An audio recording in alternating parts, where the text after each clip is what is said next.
So I would like to introduce to you our guest.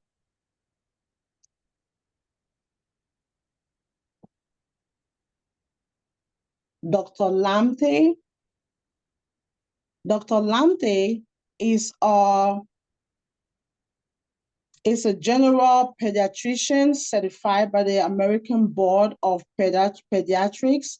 She's currently doing her fellowship training in neonatal perinatal medicine.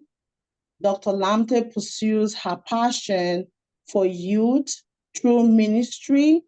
She is the internal and community outreach director of the Alive Family Ministries. She also has an interest in international works and global health research. So we have a profound expert, someone that has studied health and is involved in global health research, to speak to us about the impact of stress on children. And if we understand how stress affects our children, we understand how well we can manage the stress, then we will be able to have a better outcome from our children, their well-being, and their quality of life. So I am so honored as a Quality Smile Program Director, and on behalf of the Board of Quality Smile Restorers, we are very pleased and honored to have Dr. Lamptey be with us today. Thank you so much, and you have the floor, Dr. Naa. Thank you so much, Dr. Adebi, for giving me this platform to speak with you all on this very important topic. I will be sharing my screen so that we can go through what I have to share with you this morning, or wherever you are in the world, whatever time it is. All right.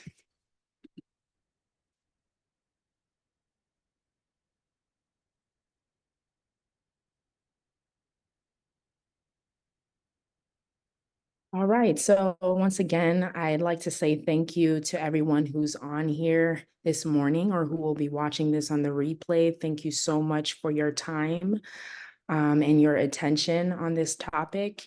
As I mentioned, I give my thanks to Dr. Adebi and the whole staff for allowing me this opportunity to speak with you all, and also the rest of you as well for allowing me to share this topic with you. So I'm going to be speaking on the impact of stress in children. And I just want to give this disclaimer when I talk about children. It is a very broad term that I'm using. As a general pediatrician, we often treat young people from ages 0 to 18 years old. Sometimes pediatricians will treat children, evaluate young people up until the university years, so the mid-20s. So I'm going to be covering a wide range of stressors and different age groups so that it's applicable to young people across the board. So first of all, I just want to say this disclosure that I do not have any financial conflicts of interest to disclose. Here, I want to just mention 2 objectives on what we're going to be learning today. My talk is not an exhaustive talk by any means, but it's just something to at least bring some awareness on the stressors that affect young people, and then also to learn how stress manifests in young people of varying age groups. So first, I'm going to get into a little introduction. Because we're talking about stress, it'd be nice to first start off with what stress actually is. So what is stress? In the Merriam-Webster dictionary, stress is defined as a physical, chemical, or emotional factor that causes bodily or mental tension and may be a factor in disease causation. I really liked this definition because it speaks to the fact that stress can be something that may start off as something that's not tangible, but can cause tangible outcomes. If some of you may have heard this expression on the mind-body connection, basically there are things that we experience, whether it's psychological, spiritual, emotional, all of the above. These things can impact things that physically happen in our body. Like Dr. Adebi mentioned earlier, some of the things that stress can actually manifest in our body to cause actual illness or disease. This is something that's very important to understand, especially in young people. The next thing that I want to highlight here is advanced childhood experiences. In research, in the past several years now, this topic has become more important in research and just in education in general to the public and the community and various societies. Basically, this topic has to do with things that happen at an early time in one's life that are adverse or they're bad. It's a bad experience. It's a traumatic experience for one. And that experience can in turn cause a ripple effect down the line as the person grows up and goes on in life. And sometimes these adverse childhood experiences can lead to actual chronic illnesses. So sometimes some of the root causes of why we may be seeing things like diabetes, heart disease, and definitely mental health conditions can have a root in adverse childhood experiences. And some examples of adverse childhood experiences include things like maltreatment of various types. So I'm talking about abuse. I'm talking about molestation,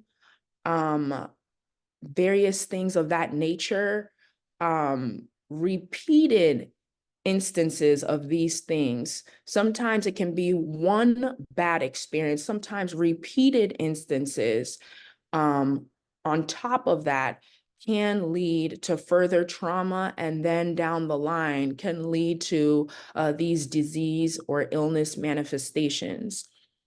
And I do want to mention that what I'm talking about today may be, some of it might be a bit shocking, it might be triggering, and it is not my intention to bring up anything that may cause such bad reactions in people. However, I do want to highlight these things because there are many who may not realize the connection between some bad experiences that people face, especially young people, and what it may in turn affect in their lives down the road. So I think that this is a very important topic to shed light on, because there are some communities and there are some spheres that are not talking about this as much, even though it is something that is more common than one thinks. So another thing that I want to highlight here is that there are various environmental, geographical, and circumstantial factors that can lead to significant stress. So when I talk about environmental factors, such examples of that can include where one resides. For instance, There are certain stressors or there are certain issues that one faces living in, let's say, a third world community versus a first world community. There are stressors of a first world community. There are also stressors of a third world community. Maybe in this particular environment that one finds themselves in, there are more cases of violence. There are more cases of harm in general, of theft, of poverty, of various things that can cause significant stress on one's life just by reason of being in that environment, just by reason of being in that type of atmosphere. Another thing is geographical factors can also lead to some significant stress in young people. Again, depending on where they find themselves, the climate too can be a stressor. Very wintry conditions, very hot conditions maybe might be a stressor. And then circumstantial factors. Being in times of lack or in times of more need can be a stress. Not knowing when one may get their next meal or from where they're going to get their next meal. How are they going to make ends meet? Maybe at a very young age, a person was left an orphan. How do they fend for themselves? All these things cause significant stress. I want to then finally highlight on this page what stress looks like in babies. This is important to talk about because many people may not realize what stress looks like in infants, what stress looks like in neonates. It may be easier to pinpoint what stress is as one grows up as an adult, but not so much in babies and infants. So examples of stressors in babies can be significant noise. It can be bright lights. It can also simply just be separation from the caregivers, specifically the mothers. And then also handling by others. Of course, babies need our touch, they need our care, but sometimes if these babies are especially premature, if they're born too early, and the earlier they're born, the more sensitive they may be to our simple touch to them. So sometimes the handling by others, sometimes the handling of me as a physician or a nurse or other staff, if these babies are in a clinic or in a hospital, sometimes that alone can mount up to stress in a baby. And then finally, any type of perceived painful procedure. So definitely if a baby is in a clinic or in a hospital and they're getting multiple lab draws, meaning that someone has to collect blood samples from them through an IV, through some kind of needle puncture, those kind of things are painful, not just to a baby, but of course to anyone, but definitely in a baby that causes them more stress. So the next thing I want to talk about is what exactly is the stress response. So as human beings, we have a very complex way that our body processes and interprets stress, and then also urges us to do something based on the stress that one is feeling. So this particular stress response is dealt with by a physiological and an anatomical system in our body. It's the hypothalamic, so the hypothalamus, which is in the brain, pituitary, the pituitary is a gland in the brain, and then the adrenal gland is another organ in the body. These three organs, they work together and are responsible for this physiological mechanism that helps one to deal with stress. And specifically, what happens during times of stress, and as mentioned earlier, stress can be a wide range of things, but some examples of stress can be even illness itself can cause stress on the body. And then also other things that we talked about earlier, when stress happens, certain hormones, specifically the cortisol hormone, is released. When we talk about children, especially children born prematurely, unfortunately, what may be the case is with this particular stress response, it doesn't work to its optimal best just because the child was born very early. So either the organs are not as mature, or the response to actually produce out the cortisol to the level that is needed to deal with the stress that the baby is experiencing may not fully be there. So this is something that's important to realize as well. So now I'm going to get into the impact of stress based on different age groups. And as I mentioned, this is not an exhaustive talk. So there are going to be things here that definitely I could have talked about, but are not necessarily featured on this slide because this is a very wide range topic. So the first is neonates and infants. So there are several studies that have been out about neonates in general, what stress looks like in them and what actually impacts them at this level. An interesting thing that I found from one article by DeCoombe and his colleagues and colleagues is that there's actually an association between stress that occurs at an early time in life and also the inflammatory response of the immune system. So basically what this means is that the earlier one experiences stress, it can affect even the immune system, and the immune system to even deal with the stressors that one faces. Other things that were noted by this article is that there can be potential changes even at a molecular level. So the DNA, which is essentially a building block for the cells in our bodies, there can be some changes, and these changes, we call it epigenetics, basically meaning that the way the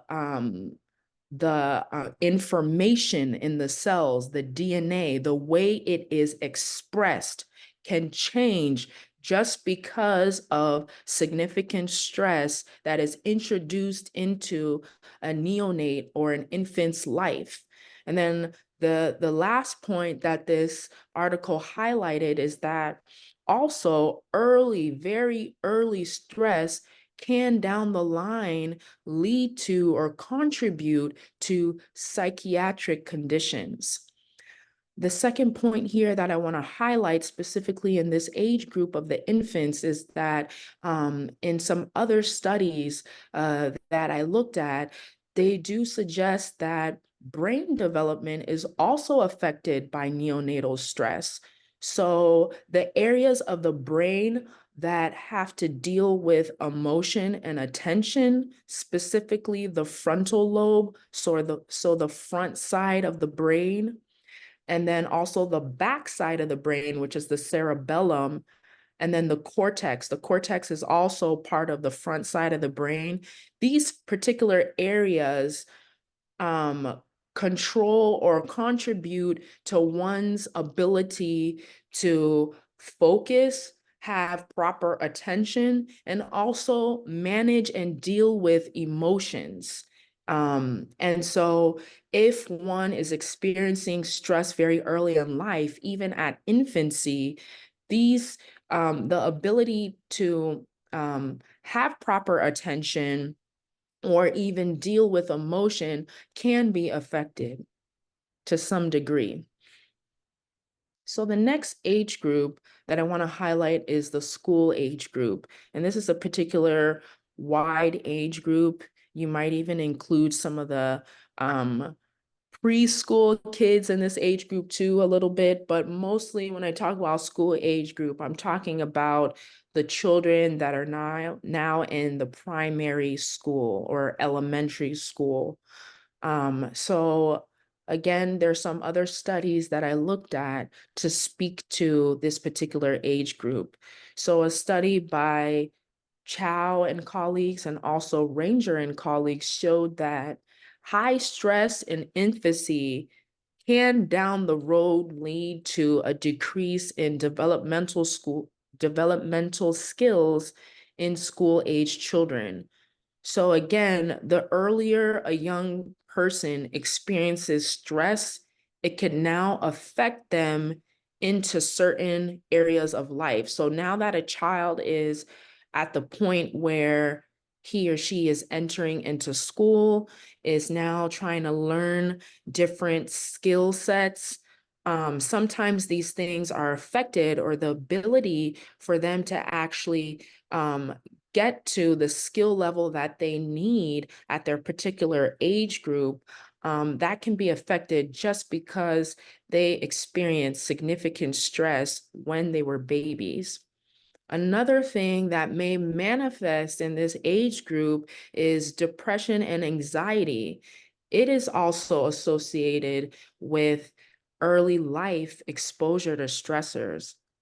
And then lastly, what I want to highlight with this age group is that another group of researchers, Waterberg and colleagues, showed that school-age children, particularly who were born prematurely, they were at an increased risk of having a blunted cortisol response. So earlier I mentioned how cortisol, which is a stress hormone, helps one to deal with stress when stress comes.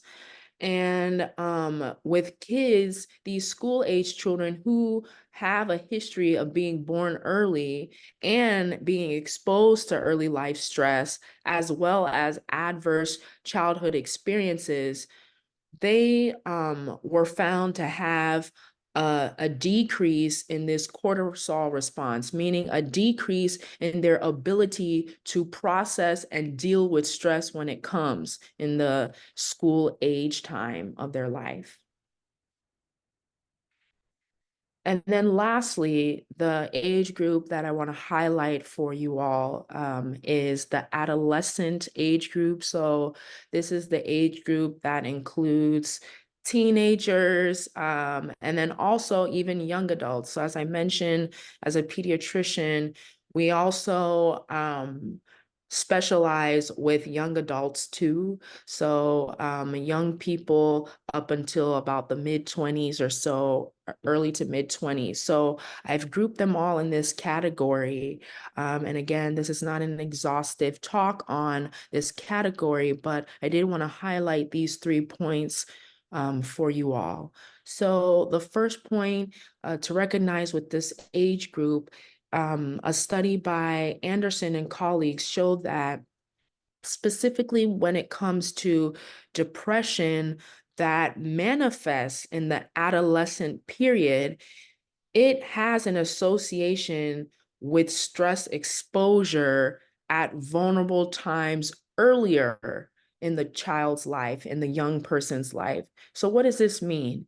It means that when it comes to certain psychological or psychiatric conditions, the very onset of it during adolescence, at an adolescent time, can be traced back to times where the adolescent was in a younger period of their life. So maybe they might be a school age period, it might be during infancy, but at certain younger periods of their lifetime, they may have experienced significant stress back then when their brains were still developing, and certain areas of the brain that are also very vulnerable to a time of growing, and then also experiencing stress at the same time, can interfere with that development.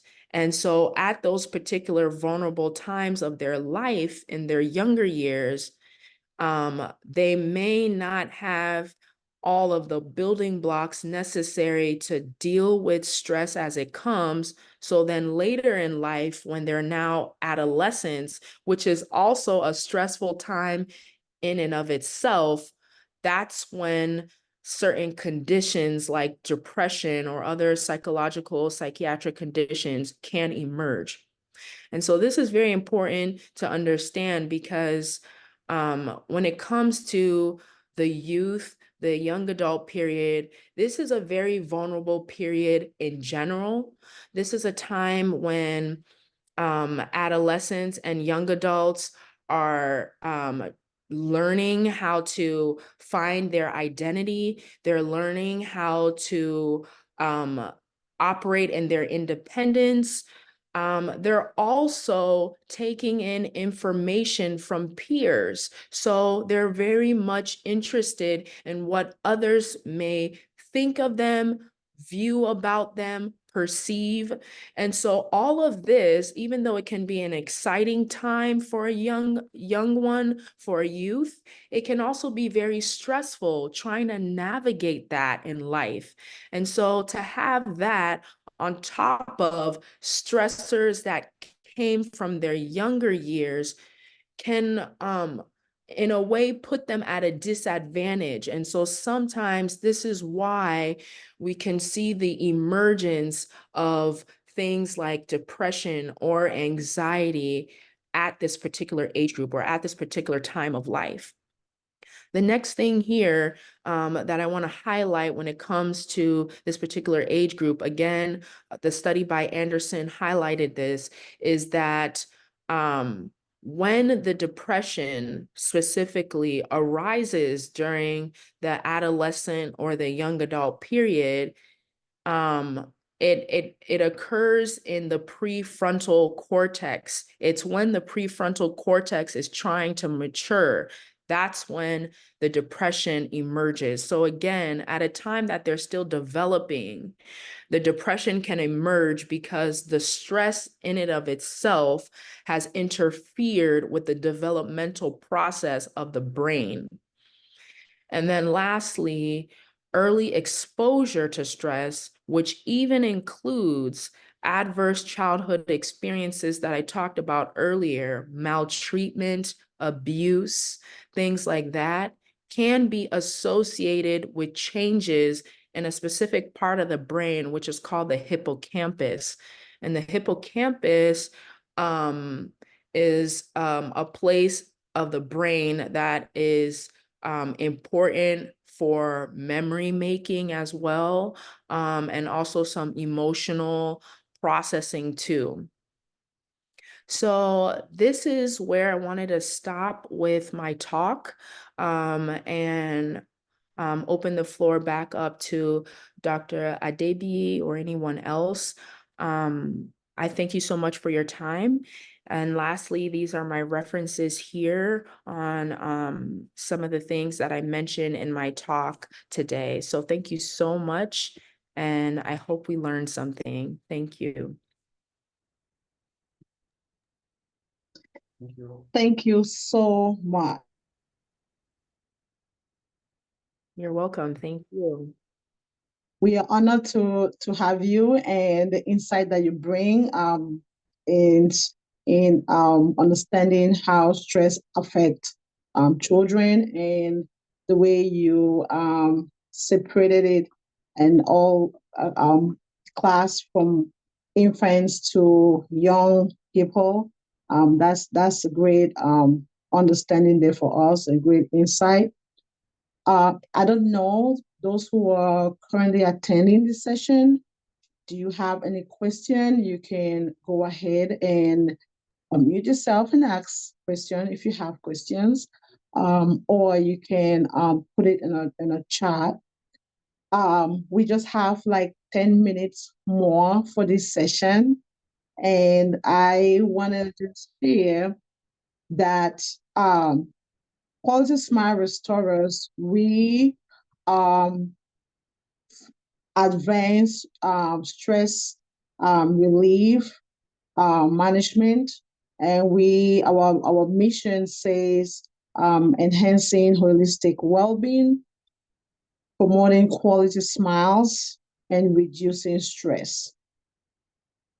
This is the reason why we are doing this mission, or why we are engaged in this mission, because we see that stress is a very critical aspect that affects one's well-being. As we've heard from the physician and practitioner herself, there is every evident research-based supported evidence that the amount of stress that you have while you are a child will affect you when you grow up somehow. And it's very important to understand these impacts. It's very important to understand that even as an infant, you can experience stress, or an infant can experience stress, and many factors can lead to that. And how we manage that will be beneficial for us. I want to just use the 5 minutes to add that there are a lot of ways, a lot of strategies, a lot of techniques. Research have shown a lot. I cannot start highlighting most of this research based off the time that we have, but I just want to highlight an article by Elizabeth Scott. In that article, she listed about 18 techniques that can help us in managing stress. Because of the population that the organization serve, we primarily serve individuals in developing communities, less privileged communities, like I said, orphans. And we know that just by you being an orphaned child or teenager can, bring additional stress in your life, because you have environmental factors, you also have your psychological factors that can impact your stress level in a more significant way. And so this article highlighted several strategies, which I will just list them to save us time. These include meditation, progressive muscle relaxation, deep breathing, going for a walk, having a hug, creativity, give yourself that opportunity to use your creative mind, healthy diet, leisure engagement, participating in physical exercises, evaluating your priorities, having social support. These are just a few out of the 18, and I did highlight these because these are things that you can do without necessarily involving finance, especially because we are addressing people with in a third world, and people with other challenges like financial challenges. Taking a walk as a means of reducing your stress is just an important habit that you can create and be consistent with it and grow into it. And you will see that it will help you a lot in your stress management.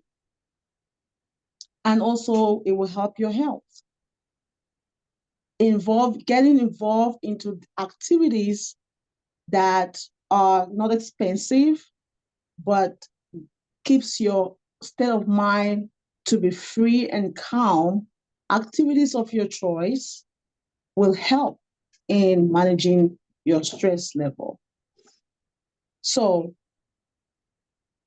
we should not minimize these strategies that I've listed and try to incorporate that in our communities, try to incorporate that in our homes. Because we are from a less developing background, or we are talking about individuals in less developing backgrounds, sometimes the importance of these strategies are not being highlighted or echoed enough for us to know how beneficial it is.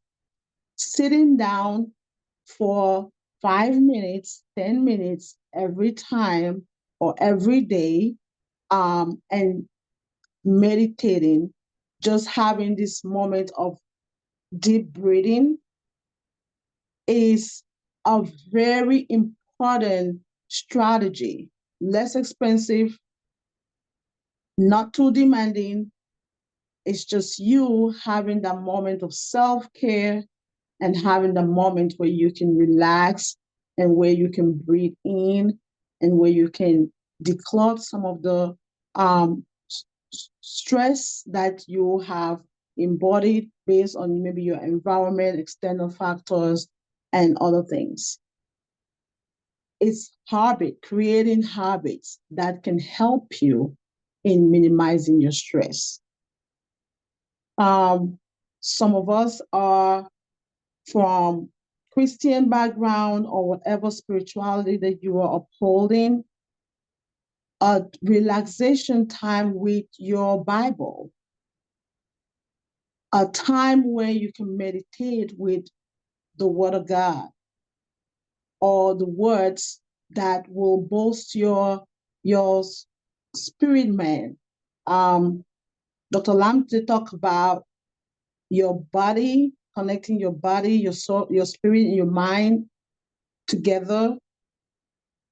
How can you spend that quiet time so that you can make this connection? It's very, very important, and it's a practice that we need to uphold, we need to talk about, we need to make it consistent in our lives.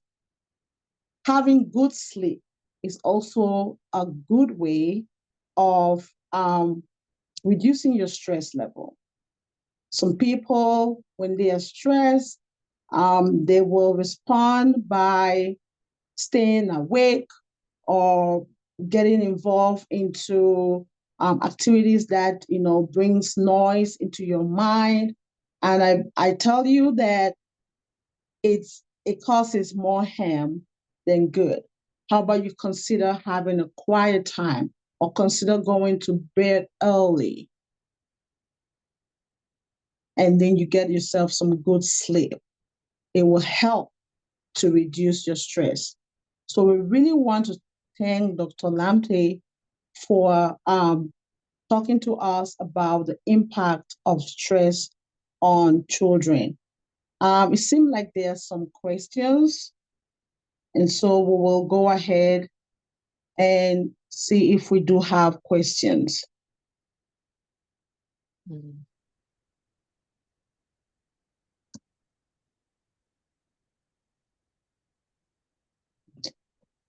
There are some contributions and some questions. There is a question. The question says, how would you, okay, someone's hand is up, but there's a question that came in, and the question says, how would you respond to infants when you identify what is actually stressing them out? Is it mandatory that you take them in for a checkup, or you just need to implement an intervention strategy and that will be enough? Yeah, that's a very good question. And it also depends on the basically the context. So for instance, if a baby, you notice that a baby is showing signs of stress, sometimes the way a baby cries can let you know if the baby is in stress. And parents are very good at picking up this, or caregivers in general are very good at picking up what would be stressful, is that this cry might be a shrill cry, and sometimes also the body language of the baby. When you study your baby more, you'll realize that the way the person makes the face, in addition to the cry itself, will let you know that the baby is under stress at that moment. So pairing that with what's going on in the moment, maybe you realize that your baby was exposed to someone who's been sick recently. So when you put these two things together, I would recommend that this should lower your threshold to want to send your baby in to get checked up versus trying to use some other non-medical ways to help soothe your baby, just because there might be something that you may be missing, or it might be something that's worth evaluating further. So it really depends. But oftentimes, if you are seeing stress in your baby, you can try a non-medical way of calming them down. Sometimes, playing some type of soothing sound in the back, like a sound of ocean or a shushing sound, rocking them gently, sometimes caressing the head. These kind of things can be soothing, can lower stress in infants. And if you see that that's good enough to calm the baby down, then great. Likely there's not something dangerous going on. But oftentimes, if a baby is really, really sick, even when you try these methods, you'll notice that it's not enough. And so these are times when you should send the baby to get further help, like a clinic or a hospital.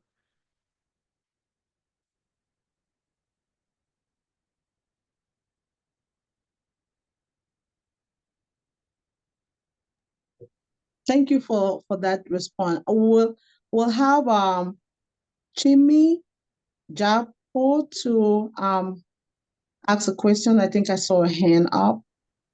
Oh, thank you. Thank you for the opportunity to ask the question here. And I apologize if I missed this, but I would like to have you elaborate a little bit more on what are those markers, right? Because my understanding is that there's a healthy amount of stress, I mean, based on maybe daily activities or whatnot. And then also that unhealthy levels of stress are caused by events, right? Unfortunate events that can take place in someone's life. Now, for children specifically, I am very interested in finding out, how do we differentiate, what's that threshold? When do we start getting concerned as parents to say, well, my child has really, they've passed that mark. They are a little more stressed than they should be. And how do you assess that, on an ongoing basis or at any point in time? I hope that kind of makes sense, but yeah, I would love for you to elaborate on that, please. Thank you. Welcome, and thank you for your question. It's a very good question. Sometimes it can be hard, especially because there's a gray zone, especially when stress in the earlier phases of it is affecting a young one. It may not be obvious until it is obvious, unfortunately.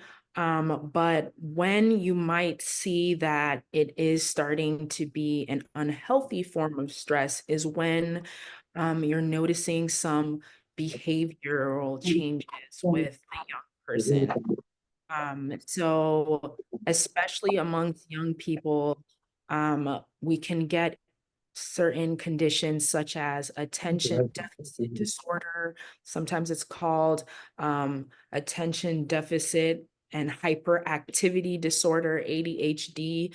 Sometimes these signs can present themselves in the home as well as in school, and that may alert a caregiver to want to have the child evaluated because there might be unhealthy forms of stress leading to now some behavioral changes. So basically, if you may notice that withdrawn or is interpreting things that happen in life differently now in such a way that they're not able to either cooperate or play alongside others the same way as they used to. If you see some things like that where it seems like there's a negative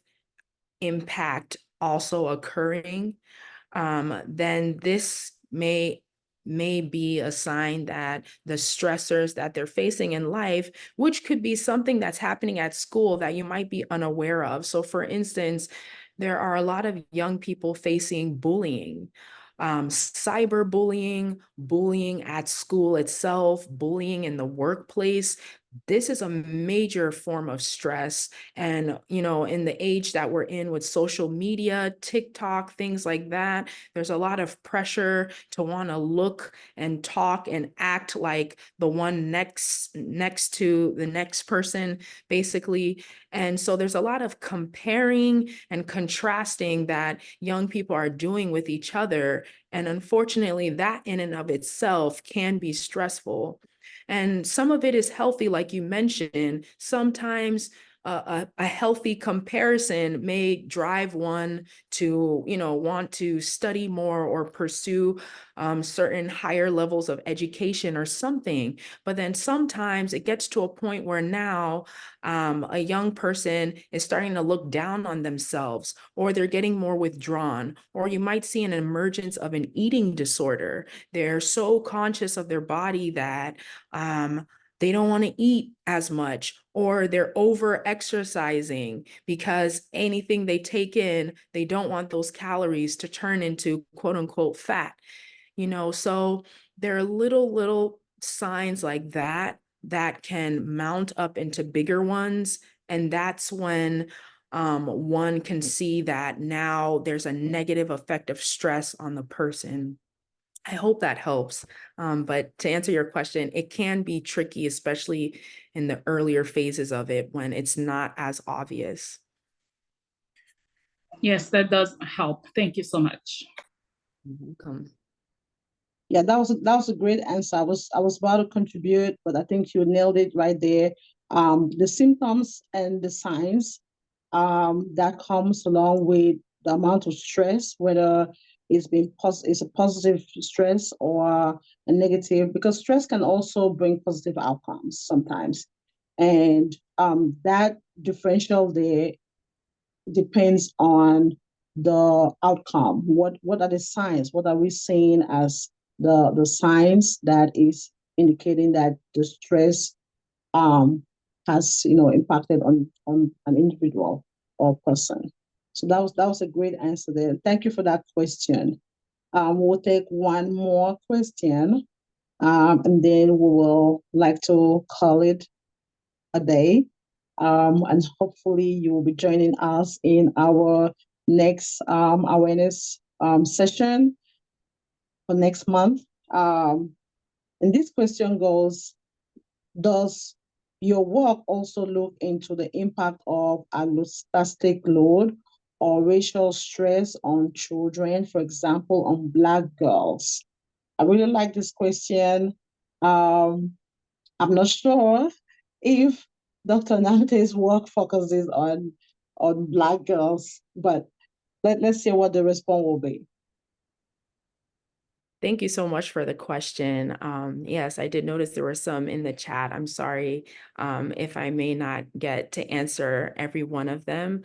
But with regards to this question, I would say that this topic and just in general with what I've, you know, researched in preparing for this, there are, I can say as a representative, Black female as well, there are definitely special stressors to Black females, to Black girls. And when you pair that with a Black girl being young, and then on top of that, just being female, there are various levels of stressors. What I could perceive as certain levels of stressors, is, especially as a representative, is that with regards to Blacks in general, depending on, where one finds themselves, especially if one is in a predominantly white community or a community that is not as diverse, there are stressors of the society itself, not knowing how one is perceived as a Black individual.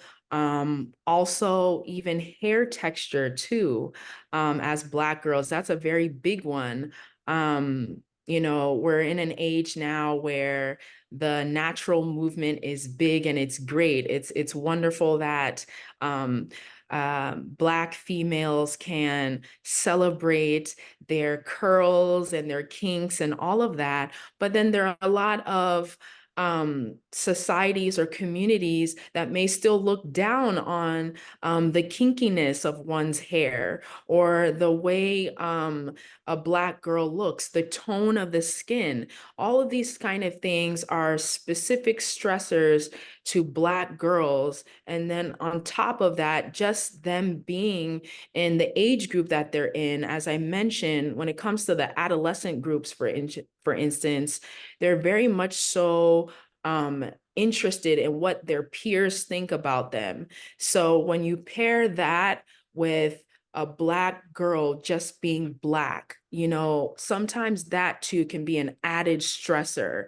What does one think of me, and then on top of that, being female as well, there are certain inequalities that are just connected to the fact that one is female versus another gender.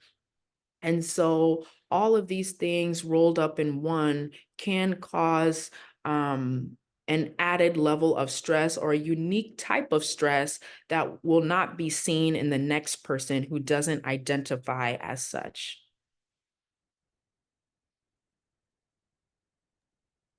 That's right. We that is definitely something to look into deeper, and maybe we can talk about a session where we are just looking at how stress affect um, Black girls in the community, and how they can better maneuver that stress level. So the last but not the least, that's because we have attendance in this session from Kenya, and I would like a question. I see somebody's hands from Kenya. Um, so if you can unmute yourself and you can ask your question, and that will be the last question for the session, and we'll be done for the day. Okay, thank you very much. I'm Leonard Okwako from Smile Kenya, called Smile Kenya. Okay, first and foremost, I never knew that children, especially infants, get stressed. And my question is, you said that one of the factors that lead to stress in children is light. Okay, light and painful procedures are also some of the factors. And you find that these factors are common in children. For example, injection, that is what a painful procedure. So how can we avoid this so that our children do not get stressed as a result of those factors? Yeah, it's a very good question. And I also want to say this caveat as well, that by me mentioning this is not me advocating that one should not send their child to the doctor or the clinic, because when we talk about things in risk versus benefit.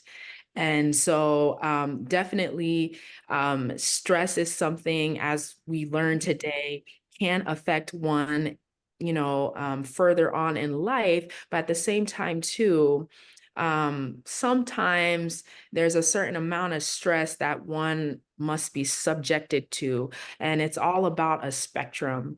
In terms of avoiding some of these things that happen with infants, I would say that the goal is to avoid excessive or unnecessary amounts of it. We can't avoid all of it, but with these infants, this particular group of infants that I'm talking about too, that oftentimes face a higher level of stress, are ones that have to stay in the clinic or the hospital for extended periods of time, especially the hospital. And so these infants are subjected to multiple lab draws, which some of it, you know, a lot of the times it's necessary because of the condition that they have. And then the bright lights of, you know, the hospital itself, the room that they're in, having to shine a light to see certain areas of their body, to evaluate them. Those things in and of itself, yes, they can be stressful, but at the same time too, it can be necessary to understand what's going on with the baby at the time, to overall help them get out of the hospital, you know, healthy and well. So there's a fine balance with it, but the whole point is that sometimes with these things, there can be unnecessary procedures that happen. And so the research that has been put out about the stress that happens in infants has actually been brought out to bring awareness to people like me, to understand that when we are going to be evaluating our infants and our neonates, how can we maybe group some of our procedures together, like have the nurse and the doctor go in at the same time, so that the baby's only experiencing a stressful situation a few times a day, and instead of multiple times a day, having caregivers come in and out like a revolving door, you know. Or with the bright lights, what we understand about it is that actually we'll dim the lights for the babies, especially if they're born preterm, because we know that they're too early to process bright lights. Once they reach a certain age group, they reach maybe the term age group, now we know that they can tolerate bright lights, so it's not as stressful to them. So all of these things, the whole point is just to bring some awareness so that we can be mindful of when we're subjecting our young people to stress, and other times when, you know, it's unavoidable. Wow. Yeah, thank you so much. The other concern, we have a program called Youth Health Cafe. And last month, it was a major thing.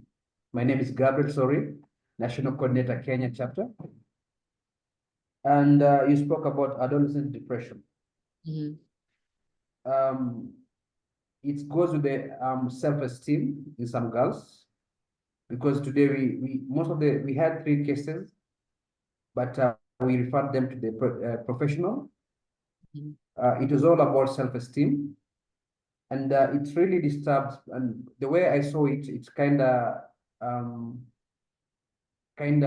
affecting even the intellectual side. That's education, because it was so personal. But now I've learned that it's part of depression. I never knew that. Thank you for that. Yeah. Well, you're welcome, and thank you for that contribution as well. Yeah, it's a really broad thing, and so I'm hopeful that with this talk, at least it's bringing some awareness, you know. Mhm. Yeah. Wow. So thank you. Thank you for joining. I mean, the goal was to bring awareness about stress and how we can manage it and the impact that it has in our lives, whether you are an infant, whether you are a teenager, you're an adult, you are a young adult. Stress is very, very important aspect that we want to manage, making sure that the amount of stress that we have does nothing but brings productivity, rather than negative impact in our daily lives. And we want to have a good life, quality of life, and engage in healthy wellness, and just our holistic well-being is intact, and we cannot handle that better if we are not aware.